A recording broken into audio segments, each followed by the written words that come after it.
the Mahabharata of Krishna-Dwaipayana Vyasa. Translated into English prose from the original Sanskrit text by Pratap Chandra Roy C.I.E. This free ebook has been downloaded from holybooks.com. Vana Parva. Section 1, Aranyaka Parva. Om.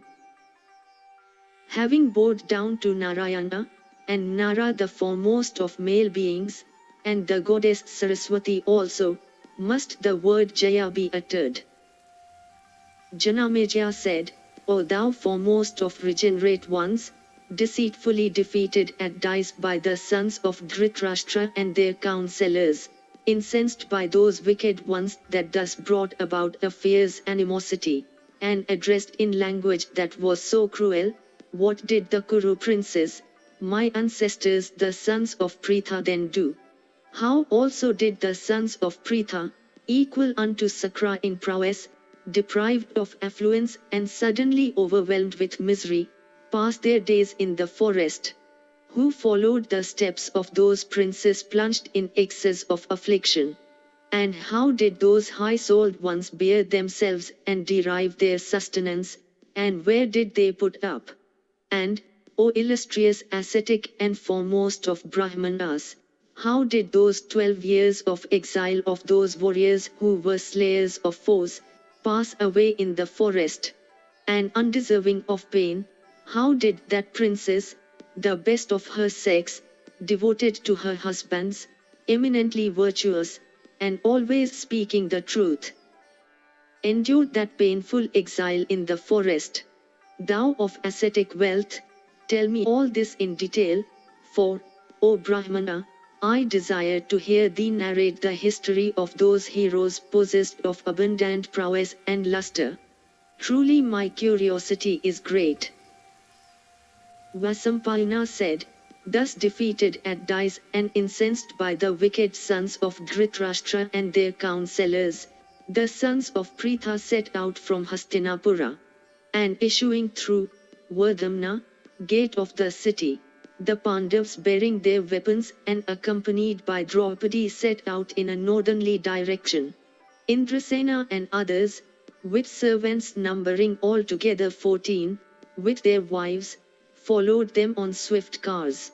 And the citizens learning of their departure became overwhelmed with sorrow, and began to censure Bhishma and Vidura and Drona and Gautama. And having met together they thus addressed one another fearlessly, Alas! Our families, we ourselves, and our homes are all gone, when the wicked Duryodhan, backed by the son of Suvala, Baikarna, and Dasasana, aspireth to this kingdom. And, O our families, our ancestral usages, our virtue and prosperity, are all doomed where this sinful wretch supported by wretches as sinful aspireth to the kingdom. And, O, how can happiness be there where these are not? Duryodhan beareth malice towards all superiors, hath taken leave of good conduct, and quarrelleth with those that are near to him in blood. Covetous and vain and mean, he is cruel by nature. The whole earth is doomed when Duryodhan becometh its ruler. Thither therefore, let us proceed whither the merciful and high-minded sons of Pandu with passions under control and victorious over foes, and possessed of modesty and renown, and devoted to pious practices, repair. Vasampayana said, and saying this, the citizens went after the Pandavas, and having met them, they all with joined hands, thus addressed the sons of Kunti and Madri, Blessed be ye. Where will ye go, leaving us in grief? We will follow you whithersoever ye will go.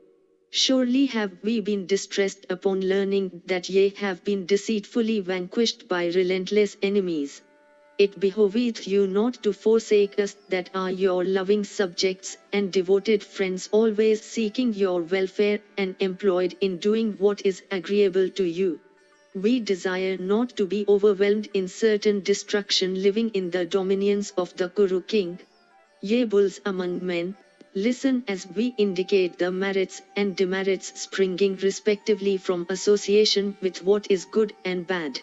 As cloth, water, the ground, and sesame seeds are perfumed by association with flowers, even so are qualities ever the product of association. Verily association with fools produceth an illusion that entangleth the mind, as daily communion with the good and the wise leadeth to the practice of virtue. Therefore, they that desire emancipation should associate with those that are wise and old and honest and pure in conduct and possessed of ascetic merit.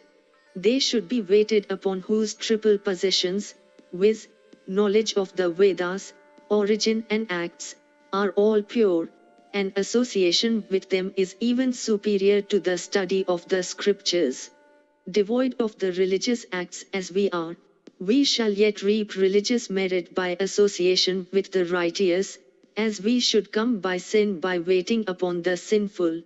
The very sight and touch of the dishonest, and converse and association with them, cause diminution of virtue, and men that are doomed to these never attain purity of mind. Association with the base imperate the understanding, as, indeed, with the indifferent maketh it indifferent, while communion with the good ever exalteth it. All those attributes which are spoken of in the world as the sources of religious merit, of worldly prosperity and sensual pleasures, which are regarded by the people, extolled in the Vedas, and approved by the well-behaved, exist in you, separately and jointly. Therefore, desirous of our own welfare, we wish to live amongst you who possess those attributes.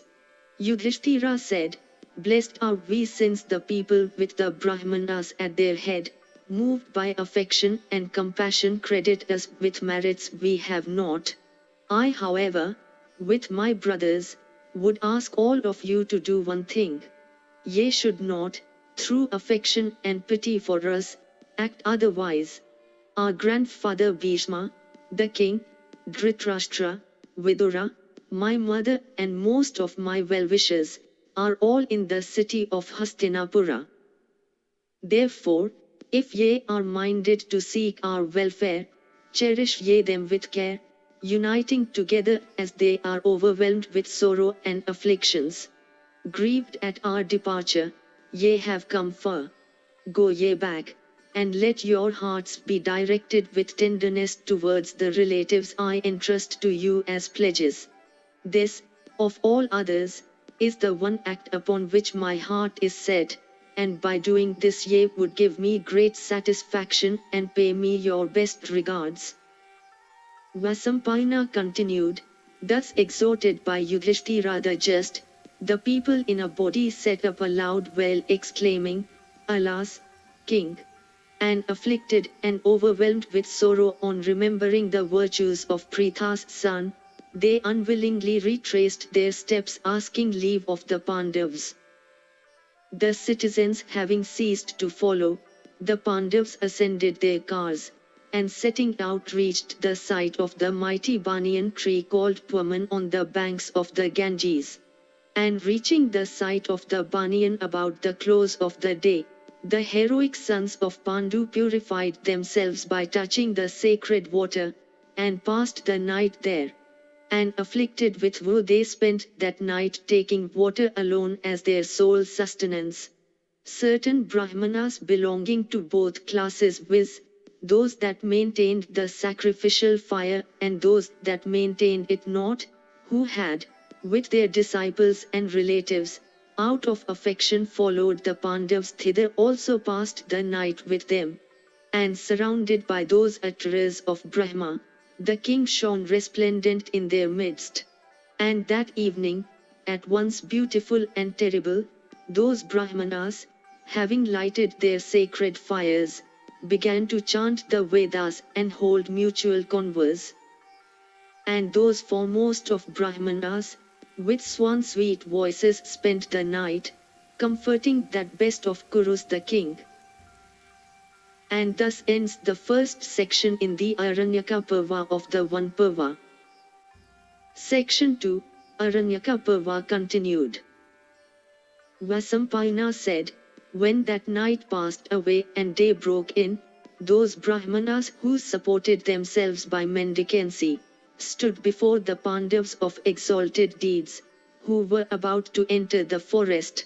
Then King Yudhishthira, the son of Kunti, addressed them, saying, robbed of our prosperity and kingdom, robbed of everything, we are about to enter the deep woods in sorrow, depending for our food on fruits and roots, and the produce of the chase. The forest too is full of dangers, and abounds with reptiles and beasts of prey. It appeareth to me that ye will certainly have to suffer much privation and misery there. The sufferings of the Brahmanas might overpower even the gods. That they would overwhelm me is too certain. Therefore, Brahmana, go ye back whithersoever ye list. The Brahmanas replied, O king, our path is even that on which ye are for setting out. It behoveth thee not, therefore, to forsake us who are thy devoted admirers practicing the true religion. The very gods have compassion upon their worshippers, specially upon Brahmanas of regulated lives. Yudhishthira said, Ye regenerate ones, I too am devoted to the Brahmanas. But this destitution that hath overtaken me overwhelmed me with confusion. These my brothers that are to procure fruits and roots and the deer of the forest, are stupefied with grief arising from their afflictions and on account of the distress of Draupadi and the loss of our kingdom. Alas! As they are distressed, I cannot employ them in painful tasks. The Brahmanas said, let no anxiety, king, in respect of our maintenance, find a place in thy heart. Ourselves providing our own food, we shall follow thee, and by meditation and saying our prayers we shall compass thy welfare, while by pleasant converse we shall entertain thee and be cheered ourselves.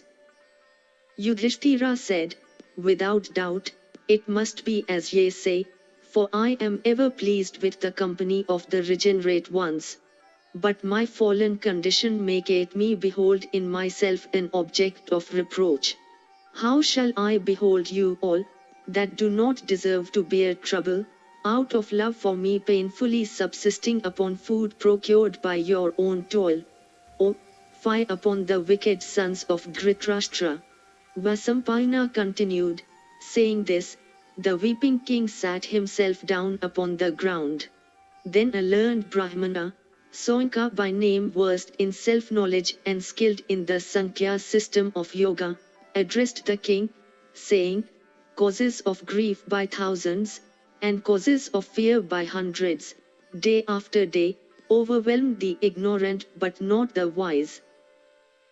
Surely, sensible men like thee never suffer themselves to be deluded by acts that are opposed to true knowledge, fraught with every kind of evil, and destructive of salvation.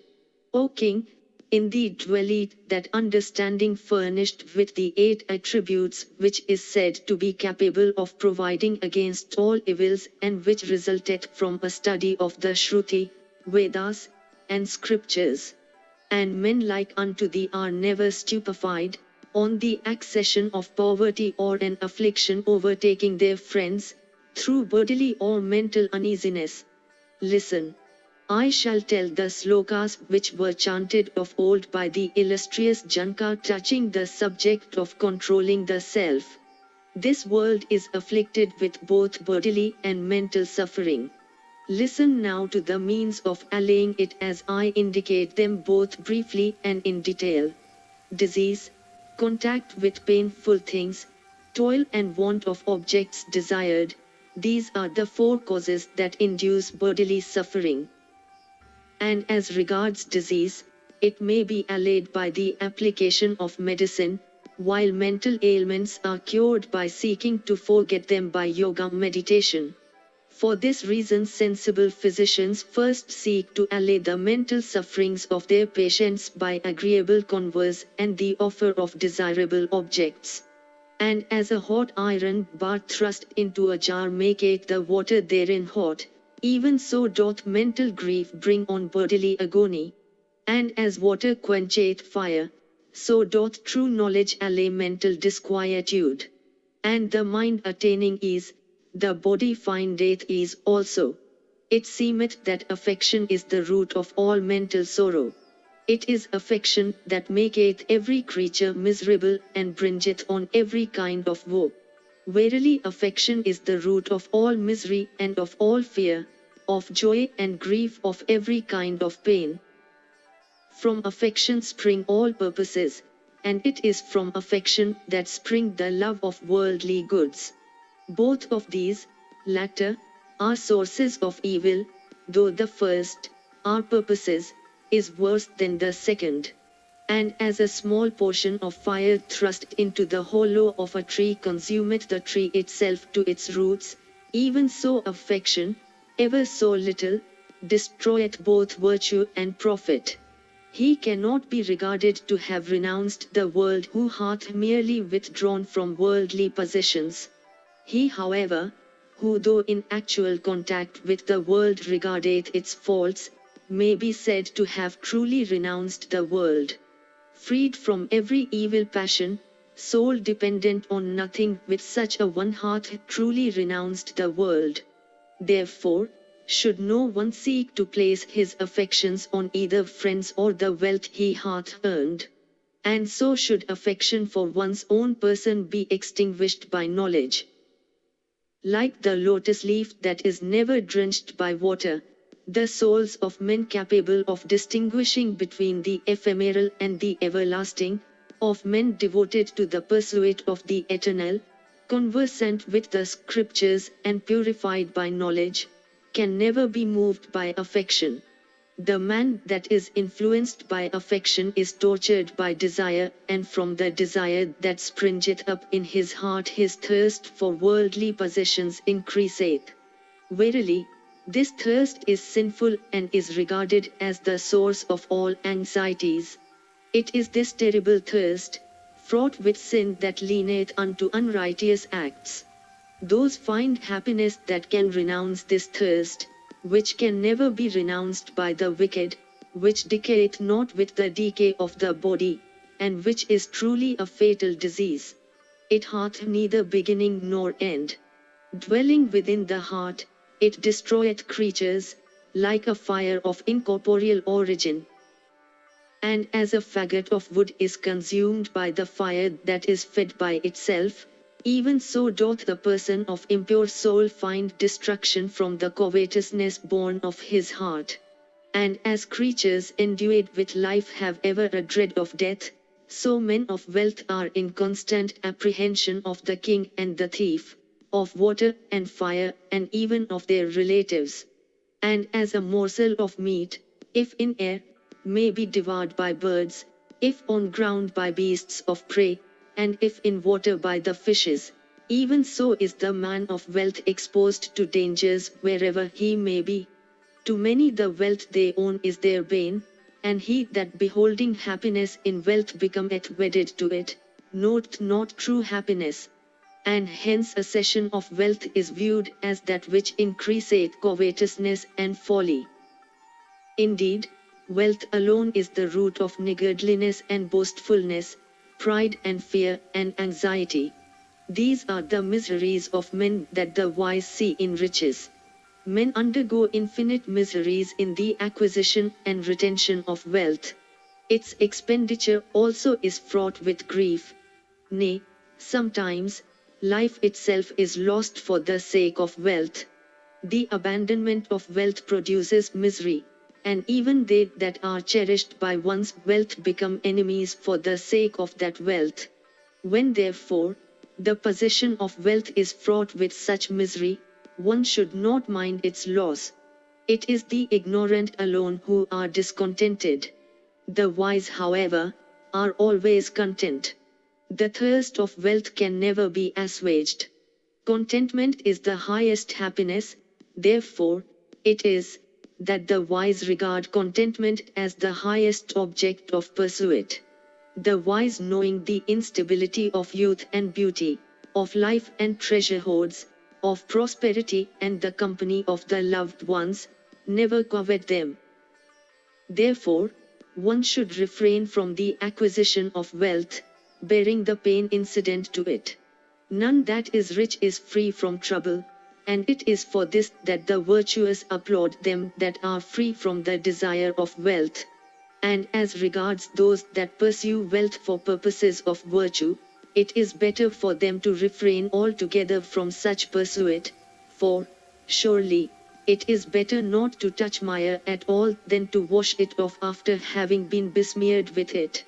And, O Yudhishthira, it behoveth thee not to covet anything. And if thou wouldst have virtue, emancipate thyself from desire of worldly possessions.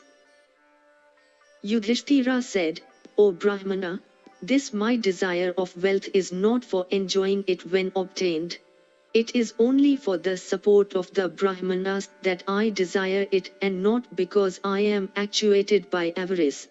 For what purpose, O Brahmana, doth one like us lead a domestic life, if he cannot cherish and support those that follow him? All creatures are seen to divide the food they procure amongst those that depend on them. So should a person leading a domestic life give a share of his food to yatis and brahmacharins that have renounced cooking for themselves. The houses of the good men can never be in want of grass for seat, space for rest, water to wash and assuage thirst, and fourthly, sweet words. To the weary a bed, to one fatigued with standing a seat, to the thirsty water, and to the hungry food should ever be given. To a guest are due pleasant looks and a cheerful heart and sweet words. The host, rising up, should advance towards the guest, offer him a seat, and duly worship him. Even this is eternal morality. They that perform not the Agnihotra nor wait upon bulls, nor cherish their kinsmen and guests and friends and sons and wives and servants, are consumed with sin for such neglect. None should cook his food for himself alone, and none should slay an animal without dedicating it to the gods, the Pitris, and guests. Nor should one eat of that food which hath not been duly dedicated to the gods and Pitris. By scattering food on the earth, morning and evening, for the behoof of dogs and chandalas and birds, should a person perform the Viswadeva sacrifice. He that eateth the viksa, is regarded as eating ambrosia. What remaineth in a sacrifice after dedication to the gods and the Pitris is regarded as ambrosia, and what remaineth after feeding the guest is called viksa and is equivalent to ambrosia itself. Feeding a guest is equivalent to a sacrifice, and the pleasant looks the host casteth upon the guest, the attention he devoteth to him, the sweet words in which he addresseth him, the respect he payeth by following him, and the food and drink with which he treateth him, are the 5 dakshinas in that sacrifice. He who giveth without stint, food to a fatigued wayfarer never seen before, obtaineth merit that is great. And he who leading a domestic life, followeth such practices, acquireth religious merit that is said to be very great. O Brahmana, what is thy opinion on this? Soinka said, Alas, this world is full of contradictions. That which shameth the good, gratifieth the wicked. Alas, moved by ignorance and passion and slaves of their own senses, even fools perform many acts of apparent merit to gratify in afterlife their appetites. With eyes open are these men led astray by their seducing senses, even as a charioteer, who hath lost his senses, by restive and wicked steeds. When any of the 6 senses findeth its particular object, the desire springeth up in the heart to enjoy that particular object. And thus when one's heart proceedeth to enjoy the objects of any particular sense, a wish is entertained which in its turn giveth birth to a resolve. And finally, like unto an insect falling into a flame from love of light, the man falleth into the fire of temptation, pierced by the shafts of the object of enjoyment discharged by the desire constituting the seed of the resolve, and thenceforth blinded by sensual pleasure which he seeketh without stint, and steeped in dark ignorance and folly, which he mistaketh for a state of happiness, he knoweth not himself. And like unto a wheel that is incessantly rolling, every creature, from ignorance and deed and desire, falleth into various states in this world, wandering from one birth to another, and rungeth the entire circle of existences from a Brahma to the point of a blade of grass, now in water, now on land, and now again in the air.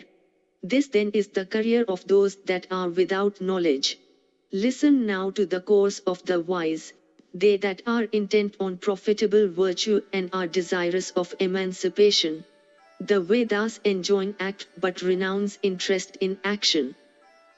Therefore, shouldst thou act, renouncing abhimana, performance of sacrifices, study of the Vedas, gifts, penance, truth in both speech and act, forgiveness, subduing the senses, and renunciation of desire, these have been declared to be the 8 cardinal duties constituting the true path.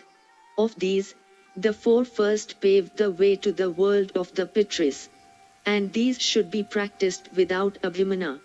The 4 last are always observed by the pious, to attain the heaven of the gods, and the pure in spirit should ever follow these 8 paths.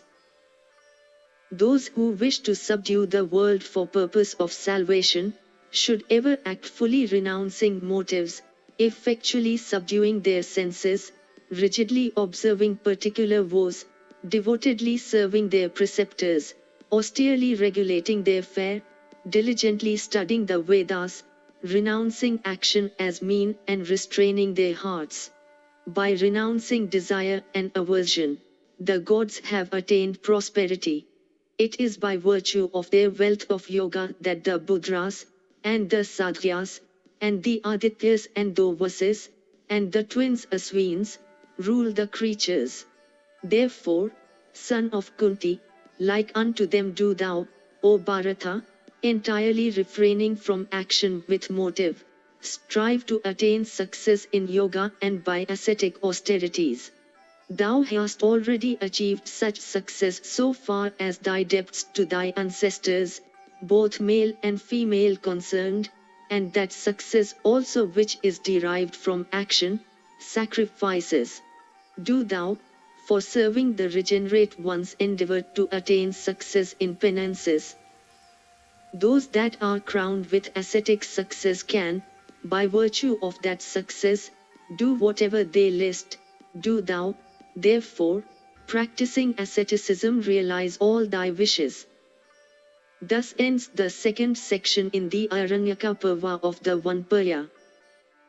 Section 3, Aranyaka Parva continued.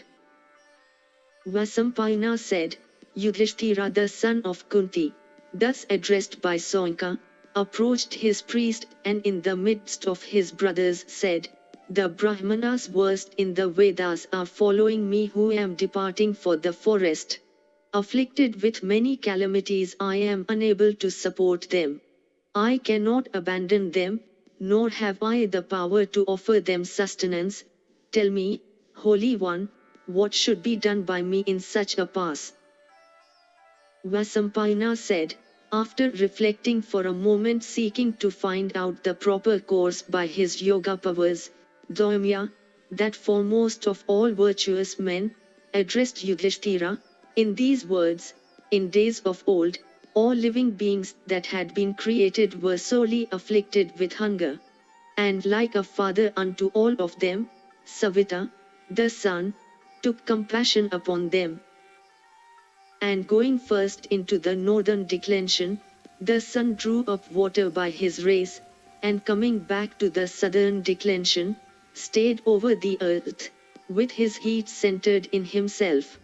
And while the sun so stayed over the earth, the lord of the vegetable world, the moon, converting the effects of the solar heat, vapors, into clouds and pouring them down in the shape of water, caused plants to spring up.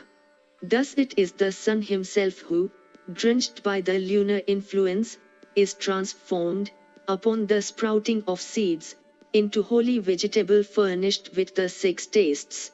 And it is these which constitute the food of all creatures upon the earth. Thus the food that supporteth the lives of creatures is instinct, with solar energy, and the sun is therefore the father of all creatures.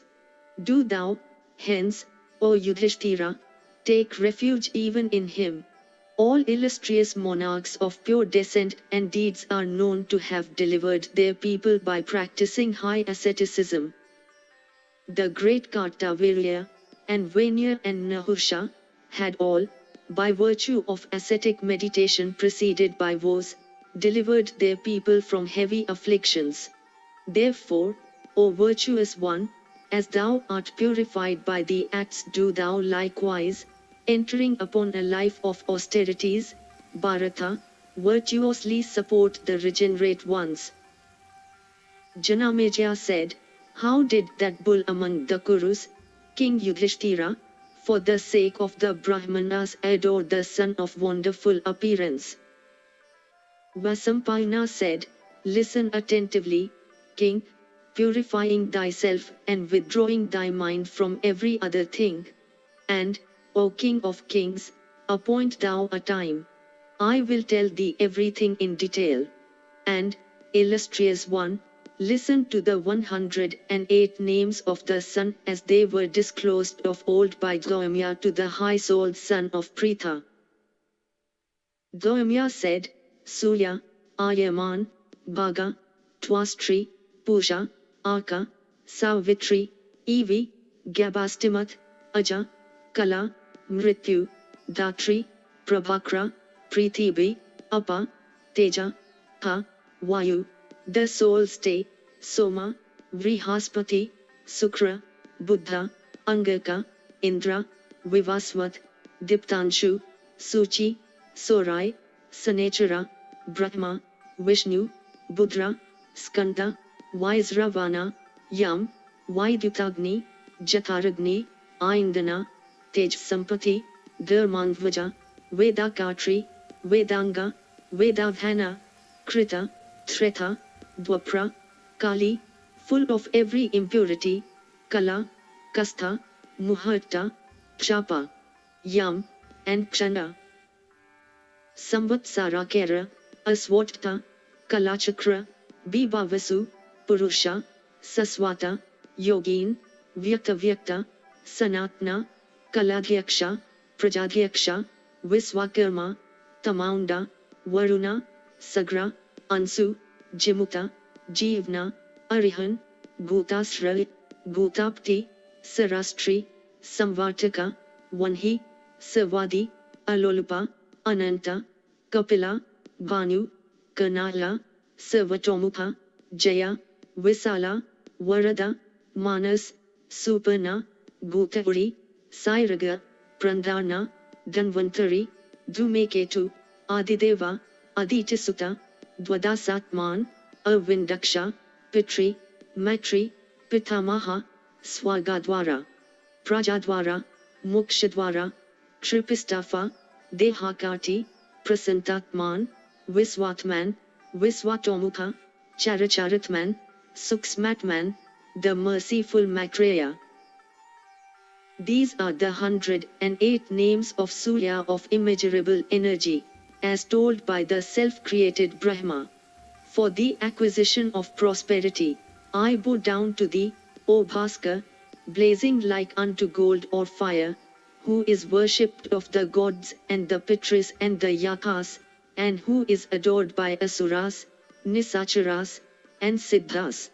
He that with fixed attention reciteth this hymn at sunrise, obtaineth wife and offspring and riches and the memory of his former existence, and by reciting this hymn a person attaineth patience and memory. Let a man concentrating his mind, recite this hymn. By doing so, he shall be proof against grief and forest fire and ocean, and every object of desire shall be his. Vasampayana continued, having heard from Dharmya these words suitable to the occasion, Yudhishthira the just, with heart concentrated within itself and purifying it duly, became engaged in austere ascetic meditation, moved by the desire of supporting the Brahmanas, and worshipping the maker of day with offsprings of flowers and other articles.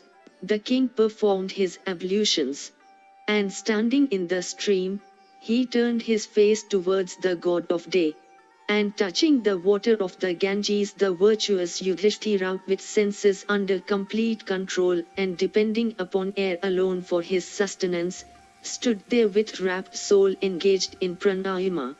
And having purified himself and restrained his speech, he began to sing the hymn of praise to the sun. Yudhishthira said, "Thou art, Sun, the eye of the universe. Thou art the soul of all corporeal existences. Thou art the origin of all things. Thou art the embodiment of the acts of all religious men. Thou art the refuge of those versed in the Sankhya philosophy, the mysteries of the soul, and thou art the support of the yogins. Thou art a door unfastened with bolts. Thou art the refuge of those wishing for emancipation. Thou sustainest and discoverest the world, and sanctifiest and supportest it from pure compassion. Brahmanas versed in the Vedas appearing before thee, adore thee in due time, reciting the hymns from the respective branches of the Vedas they refer.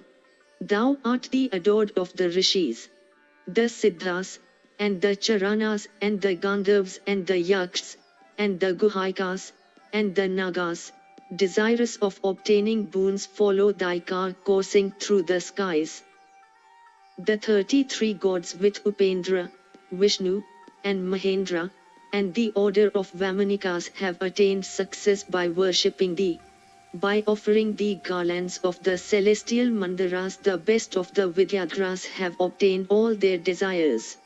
The Guhyas and the 7 orders of the Pitris, both divine and human, have attained superiority by adoring thee alone. The Vasis, the Mangyutas and the Rudras, the Sadyas, the Marichipas, the Valikilyas, and the Siddhas, have attained preeminence by bowing down unto thee. There is nothing that I know in the entire 7 worlds, including that of Brahma, which is beyond thee. There are other beings both great and endued with energy, but none of them hath thy luster and energy. All light is in thee, indeed thou art the Lord of all light. In thee are the 5 elements and all intelligence, and knowledge and asceticism and the ascetic properties. The discus by which the wielder of the saranga humbleth the pride of asuras, and which is furnished with a beautiful nav, was forged by Visvakarman with thy energy. In summer thou drawest, by thy rays, moisture from all corporeal existences and plants and liquid substances, and pourest it down in the rainy season. Thy rays warm and scorch, and becoming as clouds roar and flash with lightning and pour down showers when the season cometh. Neither fire nor shelter, nor woolen cloths give greater comfort to one suffering from chilling blasts than thy rays. Thou illuminest by thy rays the whole earth with her 13 islands. Thou alone art engaged in the welfare of the 3 worlds. If thou dost not rise, the universe becometh blind, and the learned cannot employ themselves in the attainment of virtue, wealth and profit. It is through thy grace that the 3 orders of Brahmanas, Kshatriyas and Vaisyas are able to perform their various duties and sacrifices. Those versed in chronology say that thou art the beginning and thou the end of a day of Brahma, which consisteth of a full 1,000 yugas. Thou art the Lord of Manus and of the sons of the Manus, of the universe and of man, of the Manvantaras, and their lords. When the time of universal dissolution cometh, the fire Samvartaka, born of thy wrath consumeth the three worlds and existeth alone. And clouds of various hues begot of thy race, accompanied by the elephant Airavata and the thunderbolt, bring about the appointed deluges. And dividing thyself into 12 parts and becoming as many suns, thou drinkest up the ocean once more with thy race. Thou art called Indra, thou art Vishnu, thou art Brahma, thou art Prajapati, thou art fire and thou art the subtle mind. And thou art Lord and the eternal Brahma. Thou art Hasa, thou art Savitri, thou art Bhanu, Ansumalin, and Vrishakapi. Thou art Vivaswan, Mihira, Pusha, Mitra, and Dhanna. Thou art thousand-rayed, thou art Aditya, and Tapna, and the Lord of race. Thou art Marthanda, and Arka and Ravi and Surya and Saranya and Maker of Day, and Divakar, and Suptasaspati, and Dmekshine and Virochna. Thou art spoken of as swift of speed and the destroyer of darkness, and the possessor of yellow steeds. He that reverentially adoreth thee on the 6th or the 7th lunar day with humility and tranquillity of mind, obtaineth the grace of Lakshmi. They that with undivided attention adore and worship thee, are delivered from all dangers, agonies, and afflictions. And they that hold that thou art everywhere, being the soul of all things, living long, freed from sin and enjoying an immunity from all diseases. Lord of all food, it behoveth thee to grant food in abundance unto me who am desirous of food even for entertaining all my guests with reverence. I bow also to all those followers of thine that have taken refuge at thy feet, Mathara and Aruna and Danda and others, including Asani and Kshuva and the others. And I bow also to the celestial mothers of all creatures, viz. Kshuva and Maitri and the others of the class. Oh, let them deliver me their suppliant. Vasampayana said, thus, great king, was the sun that purifier of the world, adored by Yudhishthira. And pleased with the hymn, the maker of day, self-luminous, and blazing like fire, showed himself to the son of Pandu. And Vivaswan said, thou shalt obtain all that thou desirest. I shall provide thee with food for 5 and 7 years together. And king, accept this copper vessel which I give unto thee. And O thou of excellent voice, as long as Panchali will hold this vessel, without partaking of its contents fruits and roots and meat and vegetables cooked in thy kitchen, these 4 kinds of food shall from this day be inexhaustible. And on the 14th year from this, thou shalt regain thy kingdom. Vasampayana continued, having said this, the god vanishing away. He that, with the desire of obtaining a boon, reciteth this hymn concentrating his mind with ascetic abstraction, obtaineth it from the sun, however difficult of acquisition it may be that he asketh for. And the person, male or female, that reciteth or heareth this hymn day after day, if he or she desireth for a son, obtaineth one, and if riches, obtaineth them, and if learning, acquireth that too. And the person male or female, that reciteth this hymn every day in the 2 twilights, if overtaken by danger, is delivered from it, and if bound, is freed from the bonds. Brahma himself had communicated this hymn to the illustrious Sakra, and from Sakra was it obtained by Narada, and from Narada, by Dvaimya. And Yudhishthira, obtaining it from Dvaimya, attained all his wishes. And it is by virtue of this hymn that one may always obtain victory in war, and acquire immense wealth also. And it leadeth the reciter from all sins, to the solar region. Vasampayana continued, having obtained the boon, the virtuous son of Kunti, rising from the water, took hold of Draumya's feet and then embraced his brothers. And, exalted one, wending then with Draupadi to the kitchen, and adored by her duly, the son of Pandu set himself to cook their day's food. And the clean food, however little, that was dressed, furnished with the four tastes, increased and became inexhaustible. And with it, Yudhishthira began to feed the regenerate ones.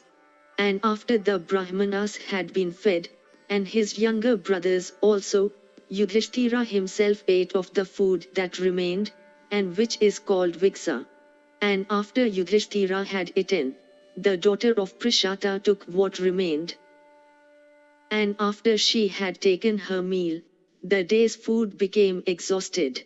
And having thus obtained the boon from the maker of day, the son of Pandu, himself as resplendent as that celestial, began to entertain the Brahmanas agreeably to their wishes.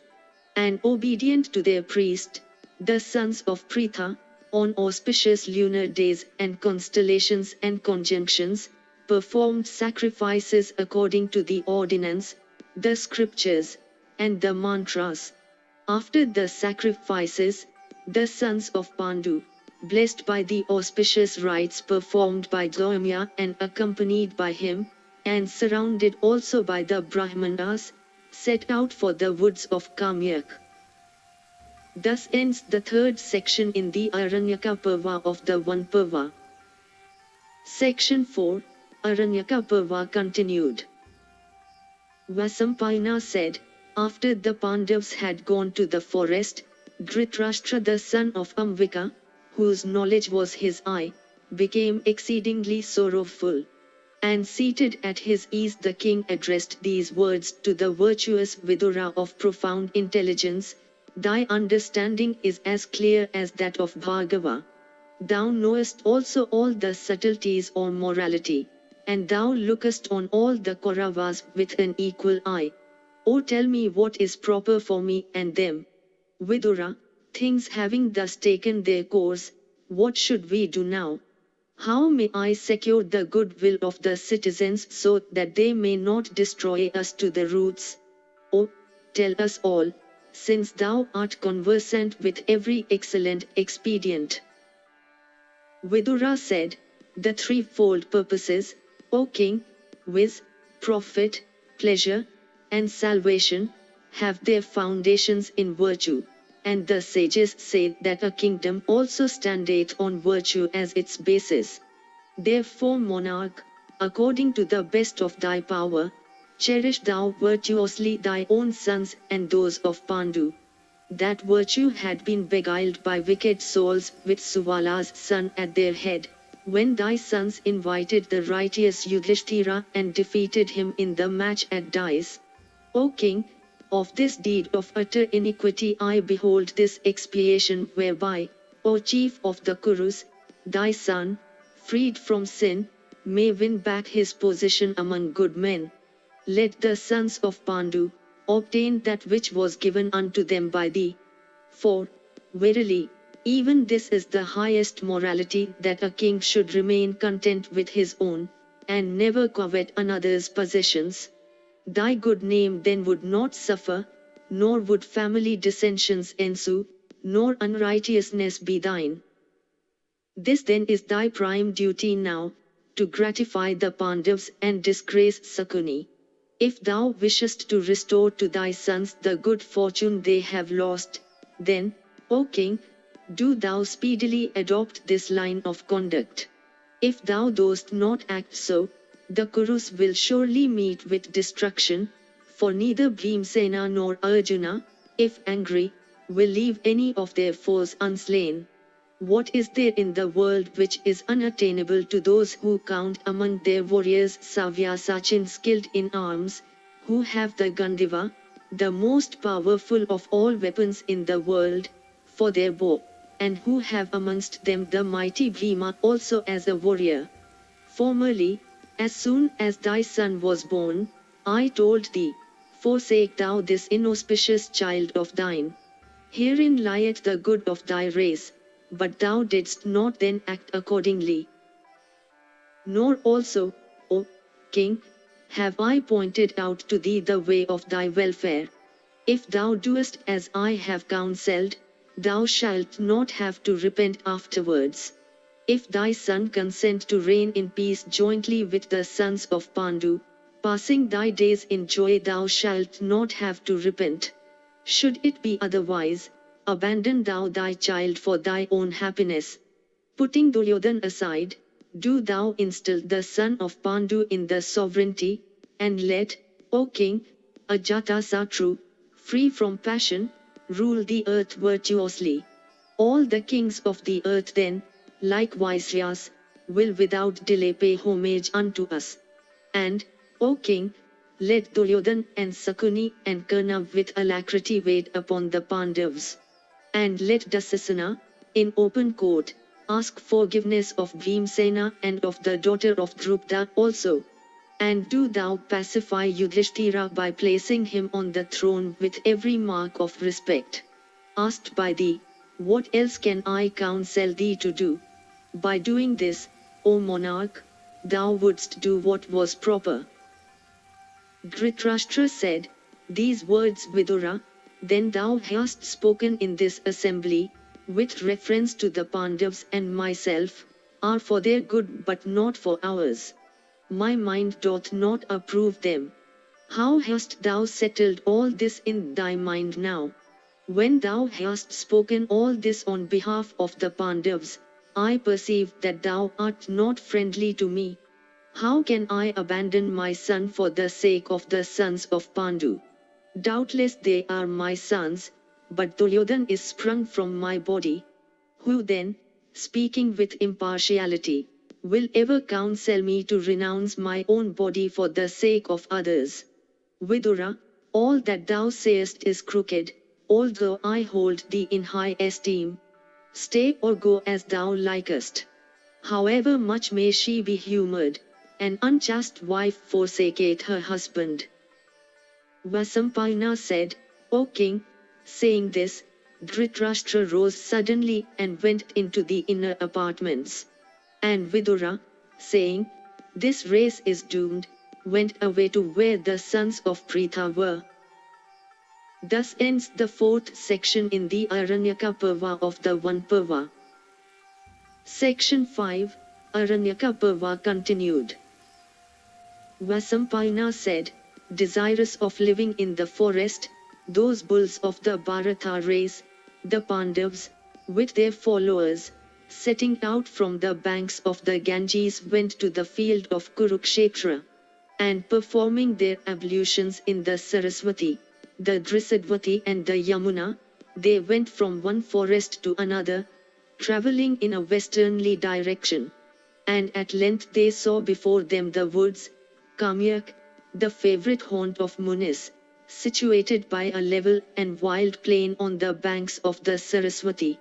And in those woods, Bharata, abounding in birds and deer, those heroes began to dwell, entertained and comforted by the Munis.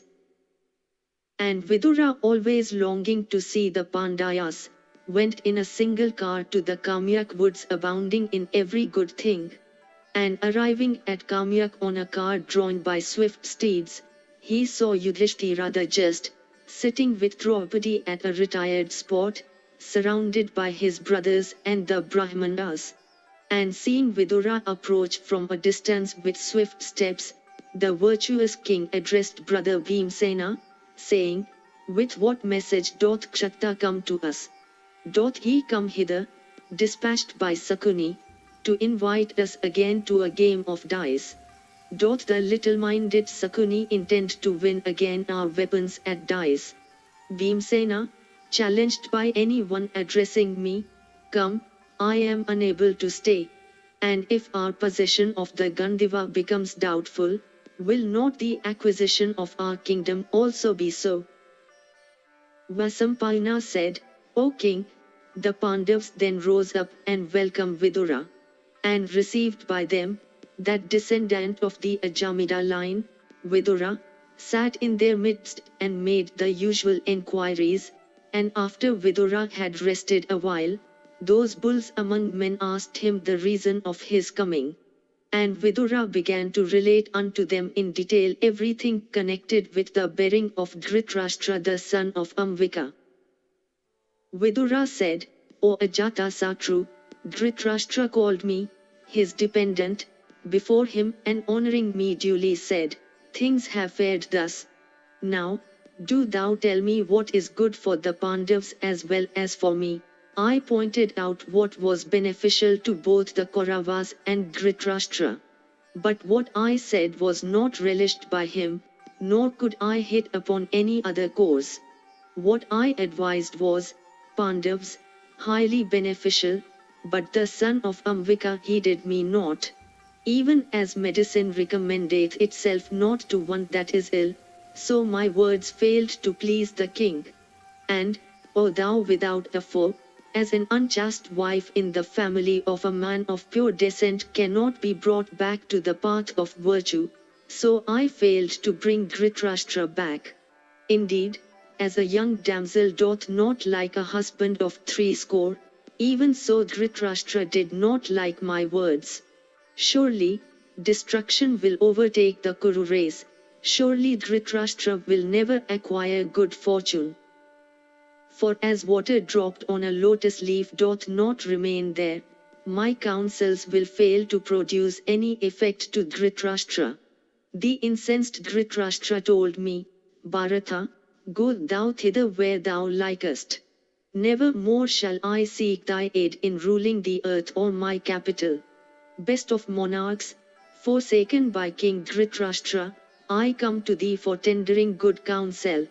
What I had said in the open court, I will now repeat unto thee. Listen, and bear my words in mind. That wise man who bearing all the gross wrong heaped upon him by his enemies, patiently bideth his time, and multiplieth his resources even as men by degrees turn a small fire into a large one, ruleth alone this entire earth. He that in prosperity enjoyeth his substance with his adherents findeth in them sharers of his adversity. This is the best means of securing adherence, and it is said that he that hath adherents, winneth the sovereignty of the world. And, O Pandav, divide thy prosperity with thy adherents, behave truthfully towards them, and converse with them agreeably. Share also your food with them. And never boast thyself in their presence. This behavior increaseth the prosperity of kings. Yudhishthira said, having recourse to such high intelligence, undisturbed by passion, I will do as thou counsellest. And whatever else thou mayst counsel in respect of time and place, I will carefully follow entirely. Thus ends the 5th section in the Aranyaka Parva of the Vana Parva.